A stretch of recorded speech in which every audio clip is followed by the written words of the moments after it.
Жер бетінде бізді барлық сезімімізбен тамсандыратын орындар көп. Алайда табиғаты жабайы күйінде сақталып, көне тайпалық дәстүрлермен соншалықты тығыз араласқан бір ел бар. Сол себепті бұл жерге келген көптеген саяхатшылар сұлулығы мен арбауына қарсы тұра алмай, ерекше бір әлемде қалып қояды.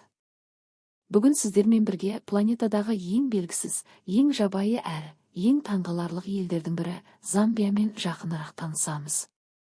Бұл ел Чисунгу сияқты ежелгі салттармен де жабайы. Бұл рәсім ерлер мен әйелдерге отбасылық немесе тайпалық одақтарды нығайту мақсатында уақытша интимдік қатынастарға түсуге мүмкіндік береді. Сондай-ақ лобула дәстүрі де бар. Егер ер адамның жеткілікті ақшасы немесе сиыры болса, ол бір емес, тіпті 10 әйелге дейін үйлене алады. Замбия сену қиын ерекше құбылыстарға толы Африка елі.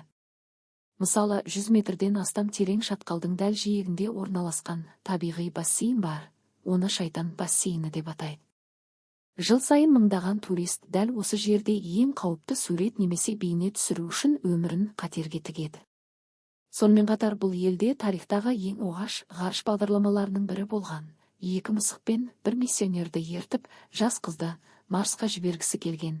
Ерекше мінезді бір ғалым жасаған құпия жоба. Ол мұны ақш немесе Кеңес одағы жүзеге асырмай тұрып жасауды армандаған. Замбияда сұлулық тек табиғатпен шектелмейді. Мұнда фестивальдер өтеді, солардың бірінде патша алып қайықпен жүзіп келе жатқандай көрінеді, ал қайықтың тұмсығында биіктігі 5 метрден асатын піл мүсіні орналасқан.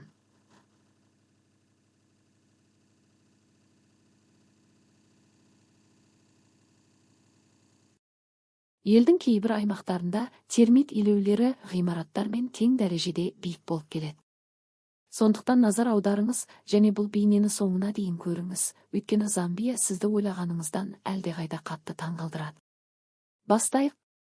Африка құрлығының оңтүстігінің қақ ортасында кең жазықтар мен асау өзендермен және тік жартасты төбелермен қоршалған Замбия елі орналасқан. Қиындықтар мен географиялық оқшаулығына қарамастан, бұл мемлекет бүкіл құрлықта теңдесі жоқ табиғи және мәдени байлыққа ие. Көпшілік Замбияны Африкадағы ең жабайы ел деп санайды, себебі мұндағы көріністер ертегідей әсер қалдырады. Құлақты тұндыратын сарқыраған сарқырамалар, ормандар мен шексіз далалар арқылы ирелеңдеп ағатын өзендер, ал жаңбырлы маусымда жабайы табиғатқа толатын батпақты алқаптар, мұның бәрі Замбияның ажырамас бөлігі.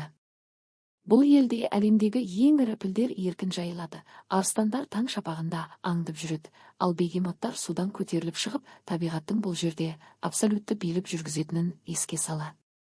Алайда Замбия тек жануарлар мен география ғана емес. Бұл уақыт сынынан өткен көне дәстүрлер мен мәдениеттердің мозаикасы. Мұнда Куамбока сияқты фестивальдер өтеді, онда патша алып қайықпен су бетінде жүргендей әсер қалдырады, ал кейбір аймақтарда термит илеулері тұтас ғимараттай биік болады. Мұндай шындықтар Замбияны адам мен жабайы табиғат бұрын соңды болмағандай тоғысқан ерекше мекенге айналдырады. Замбия әлемге әйгілі Виктория сарқырамасымен танымал. Жергілікті тілде ол Моси Уатуния, яғни гүрілдеген түтін деп аталады, және ЮНЕСКО оны әлемнің ең әсерлі 7 табиғи кереметінің бірі деп таныған. Бірақ елдің сұлулығы тек осы сарқырамамен шектелмейді. Мұнда Кариба көлі сияқты алып көлдер, сондай-ақ ұлттық парктер бар. Онда саяхатшылар ұмытылмас сафари жасап, африкалық жануарларды табиғи мекенде көре алады.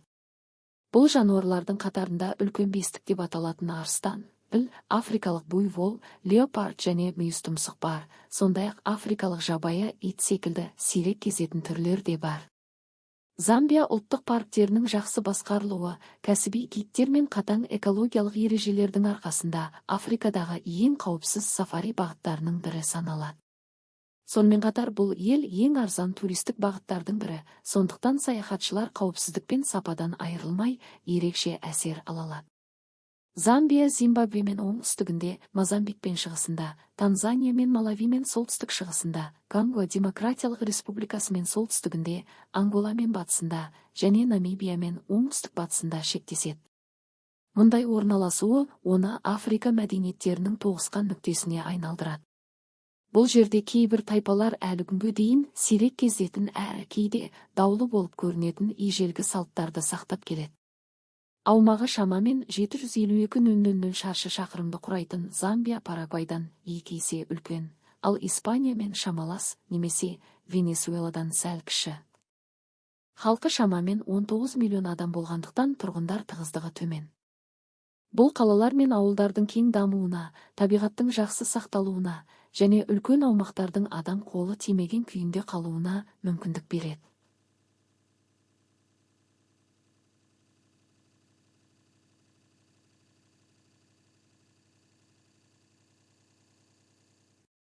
Замбияның тарихы да табиғаты сияқты бай әрі күрделі. Еуропалық отарлауға дейін мұнда әр түрлі тайпалар мен патшалықтар өмір сүрген. Сол мәдени тамырлар бүгінде бастау рәсімдерінде, көне фестивальдер мен Куамбука сияқты салтанаттарда көрініс табады. Бұл фестивальде Лози халқының патшасы су тасқыны кезінде биік жерге қоныс аударуын бейнелейді. Патша ұзындығы шамамен 25 метр болатын алып қайықпен жүзеді, ал оның алдыңғы бөлігінде билік пен қорғауды білдіретін алып ағаш бүлмесіне орнатылған. Замбия атауы да өмір сыйлайтын Замбези өзенімен байланысты. Бұл Африкадағы 4-ші ең ұзын өзен, ғасырлар бойы аймақтың өмірі мен мәдениетінің негізі болып келген. Ал елді әлемге әйгілі еткен басты нышан Виктория сарқырамасы. Оның бастапқы атауы Мосиуатуния болғанымен 1855 жылы Шотланд зерттеушісі Дэвид Ливингстон оны Ұлыбритания патшайымы Викторияның құрметіне қайта атаған. Бұл сарқырама Замбия мен Зимбабве шекарасында орналасқан, ені 1700 метрден асады және биіктігі 100 метрден жоғары. Оның гуілі 40 шақырым қашықтықтан естіледі. Су соққысынан көтерілген қою тұман ерекше микроклимат қалыптастырып, айналаны мәңгі жасыл күйде ұстайды. Жергілікті халық үшін бұл орын тек табиғи нысан емес, рухани мәнге де ие. Замбия жағынан туристер Шайтан бассейніне баралы. Бұл тамыз бен қаңтар аралығында су деңгейі төмендегенде пайда болатын табиғи бассейн. Туристер 100 метрлік құламаға бірнеше сантиметр қалғанда шомыла алады. Бұл тек тәжірибелі гидтердің бақылауымен ғана жүзеге асады. Алайда Замбиядағы ең таңғаларлық оқиғалардың бірі елдің құпия ғарыш бағдарламасы. 1964 жылы Эдвард Макукан Колоса есімді ғалым Замбияны ғарыш державасына айналдыруды армандады. Ол 2 мысық пен 1 миссионерді ертіп, жас қызды Марсқа жібергісі келді. Бұл жоба шын мәнінде іске аспаса да, адам қиялының шексіздігін көрсететін ерекше мысал болып қалды. Замбия тек табиғатымен емес, дәстүрлерімен де ерекше. Соның бірі лобола, яғни қалың мал. Ер адам әйелдің отбасына сиыр немесе ақша береді. Бұл тек некелік рәсім емес, екі әулеттің одағы саналады. Кейбір ер адамдар жеткілікті малы болса, 10 әйелге дейін үйлене алады. Бұл байлықтың, беделдің және жауапкершіліктің белгісі. Тағы бір даулы дәстүр чисунгу. Бұл рәсімде адамдар тайпалық одақты нығайту үшін уақытша интимдік қатынасқа түсе алады. Бұл әрекет жеке мәселе емес, қоғам игілігі үшін жасалады деп есептелген. Мұндай дәстүрлер басқа да халықтарда кездеседі, мысалы, инуиттер немесе Намибиядағы Химба тайпасы арасында. Замбияда сондай-ақ биіктігі 10 метрден асатын алып термит илеулері бар. Олар тек табиғи ғажайып қана емес, экожүйе үшін маңызды. Бұл құрылымдар жерді желдетіп, өсімдіктердің өсуіне жағдай жасайды. Ғалымдар осы илеулердің құрылымынан шабыт алып, энергияны үнемдейтін ғимараттар жобалаған. Қорытындылай келе, Замбия табиғат пен мәдениет, ежелгі дәстүрлер мен жабайы сұлулық тоғысқан ерекше ел. Бұл жерді таныған әр адам адамзат пен табиғаттың ұлылығына тағы бір мәрте көз жеткізеді.